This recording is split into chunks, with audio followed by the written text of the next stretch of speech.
ಸುಮಾರು ಜನ ಕೇಳ್ತಾ ಇರ್ತಾರೆ ದಿನಾಗ್ಲೂ ಪೂಜೆ ಮಾಡ್ತೀರಾ ಅಲ್ವಾ ಅಂತ.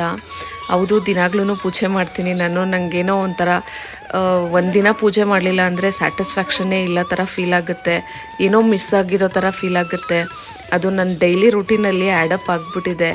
ಕಾಲೇಜ್ ಡೇಸಿಂದನೂ ಸರಿ ಇವಾಗಿನವರೆಗೂ ದೀಪ ಹಚ್ಚಲಿಲ್ಲ ಅಂದರೆ ಮನೇಲಿ ಏನೋ ಒಂಥರ ಫೀಲ್ ಆಗುತ್ತೆ.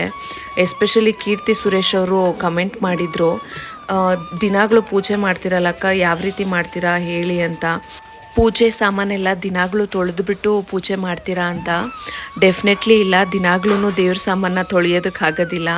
15 ಡೇಸ್ ಒನ್ಸು, ಅಂದರೆ ಅಮಾವಾಸ್ಯೆ ಮತ್ತು ಪೌರ್ಣಮಿ ಹಿಂದಿನ ದಿನ ಮಾತ್ರನೇ ದೇವ್ರ ಪಾತ್ರೆನ ತೊಳ್ಕೊಳ್ತೀನಿ. ಕಳಶನ ಶುಕ್ರವಾರ ಮಂಗಳವಾರ ಕದಲಿಸ್ಬಾರ್ದು ಅಂತ.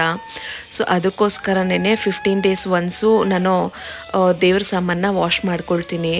ಇನ್ನೂ ಅನಿವಾರ್ಯತೆ ಇತ್ತು ಅಂತ ಹೇಳಿದ್ರೆ, ಬತ್ತಿ ಯಾವತ್ತಾದರೂ ತುಂಬಾ ಕಪ್ಪಾಗಿತ್ತು ಅಂತ ಹೇಳಿದ್ರೆ, ಸೊ ಆಗ ಬತ್ತಿನ ಚೇಂಜ್ ಮಾಡೋದಕ್ಕೆ ಮೊದಲು ಎಲ್ಲ ದೀಪಗಳನ್ನೂ ವಾಶ್ ಮಾಡಿಬಿಟ್ಟು ಹೊಸದಾಗಿ ದೀಪ ಹಚ್ತೀನಿ.